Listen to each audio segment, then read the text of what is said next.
Bonjour à tous et bienvenue dans cette vidéo qui va analyser ce pirate Yakuza in Hawaii. Est-ce une bonne introduction à la série Yakuza? On va répondre à cette question aujourd'hui. L'amnésie est vraiment au cœur de ce jeu. Elle est au service d'une narration immersive, car on incarne Goro Majima au milieu de cette plage blanche. L'amnésie est donc un ressort narratif qui est utilisé par les développeurs pour vraiment attirer les nouveaux joueurs dans cette licence. Et on peut dire que ça marche très bien, car au cours de l'histoire, on va découvrir peu à peu, avec les flashbacks et avec les personnages qui interagissent avec nous, le passé de Goro Majima, qui lui-même s'est attaché à sa nouvelle identité de pirate, qui finalement n'est pas si loin de l'identité de Yakuza.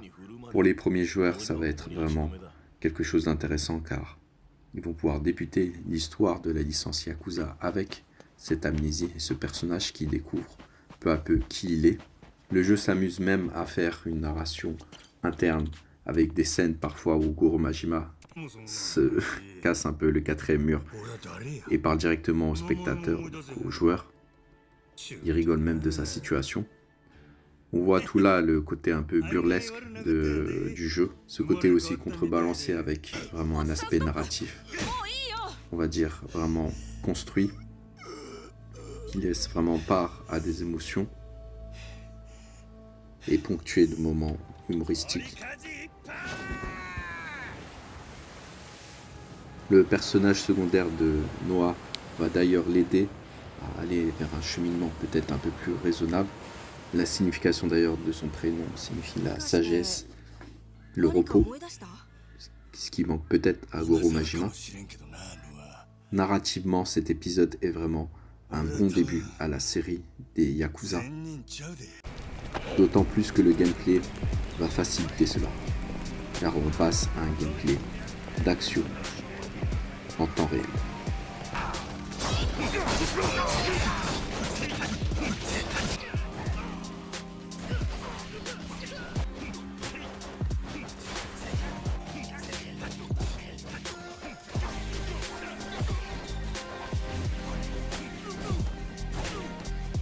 Fini donc le gameplay des épisodes Like a Dragon.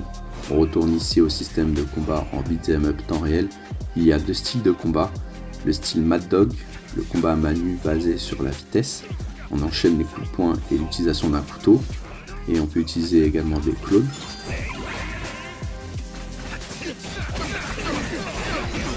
Le deuxième style est le style Sea Dog, donc en pirate, avec les grands couteaux, les épées. Et on peut utiliser également un pistolet de pirate et un grappin. Il y a la possibilité aussi d'utiliser les capacités spéciales, d'invoquer des animaux pour semer le chaos. On peut switcher également sur les deux styles de combat pendant le combo. Il y a également dans le gameplay l'aspect naval avec le bateau Goromaru qui est personnalisable. On peut gérer ses équipements, ses armes, le bateau et son équipage. C'est pas autant complet que certains jeux de pirates, mais ça a au moins le mérite d'être simple et arcade et amusant. Bien que ça peut parfois être assez un peu trop simpliste. L'océan n'est bien sûr pas réaliste, les boosts devant également. Ça peut nous faire rappeler parfois un style de jeu de mobile. Donc c'est vraiment très axé arcade, cet aspect gameplay naval. Donc l'aspect arcade du jeu est là pour ouvrir la licence à un plus grand public.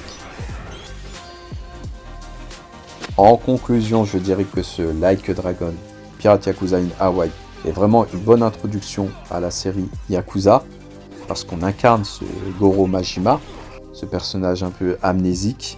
Et au fil de l'histoire, on va suivre narrativement le passé de Goro Majima et également ses péripéties. C'est une bonne introduction parce que du coup, on est un peu placé sous le personnage de l'oncle de l'amnésie, à redécouvrir un peu toute cette histoire-là. Et en même temps, on peut découvrir un personnage vraiment très loufoque, très amusant, Goro Majima, vraiment amusant. Et du coup, ça donne envie vraiment de continuer la série, de revoir les anciens épisodes, pourquoi pas. Alors bien sûr, cet épisode a un moteur graphique vieillissant en fait, qui est pas à la hauteur vraiment de la PlayStation 5, parce qu'il est développé également sur PS4 et PS5 en même temps. Malheureusement, il n'a pas pu bénéficier d'un bon moteur graphique.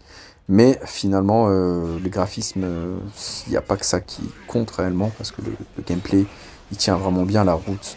C'est vraiment un gameplay explosif, amusant. Vraiment, on prend vraiment plaisir à jouer aux deux modes de combat qui sont vraiment complémentaires. Donc bien sûr, c'est fluide, ça tourne à 60 fps, les combats sont nerveux. C'est une bonne introduction à la série parce qu'on ne voit pas certains défauts, comme le fait qu'il y a un recyclage de la map de Yakuza 8 Infinite Wealth. En tant que nouveau venu, on ne le voit pas forcément, parce qu'on découvre au Honolulu la carte avec Goro Majima, bien sûr. Donc ça gomme un peu ce défaut-là. Donc c'est peut-être bien de commencer par là aussi. Donc avec vraiment un épisode beat'em up, action en temps réel, et en découvrant cette map avec Goro Majima. Donc c'est plus qu'un épisode spin-off, c'est vraiment un épisode à part entière. Donc il y a une durée de vie entre 20 et 30 heures. Donc toutes les phases d'exploration, quêtes annexes, mini-jeux sont vraiment plutôt intéressantes, on va dire. Bien qu'il y a des quêtes un peu redondantes, quêtes annexes. Donc voilà, on n'est pas obligé de suivre tout le temps l'histoire, mais bon, on peut passer rapidement. Ce jeu a vraiment une bonne ambiance. Il est vraiment très marrant. Comique, loufoque, c'est vraiment fun à faire. On a l'impression vraiment de participer à un délire des développeurs, à une blague même. C'est très amusant à faire.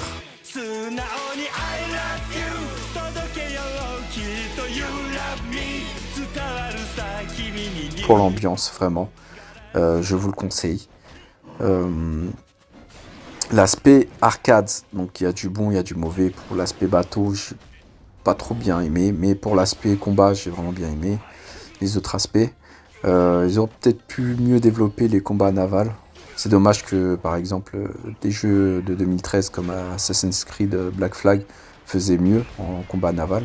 Sinon, c'est un jeu avec vraiment une profondeur, un jeu intéressant à faire. Voilà. Dommage pour les graphismes, c'est pas grave, mais vraiment le gameplay est vraiment solide. Et l'histoire est fun à suivre. Donc, le personnage est très intéressant. Je vous conseille vraiment, en tant que nouveau venu, de commencer par cet épisode. Voilà. Merci à tous d'avoir suivi cette vidéo jusqu'à la fin. On se revoit bientôt pour d'autres vidéos. Allez, ciao!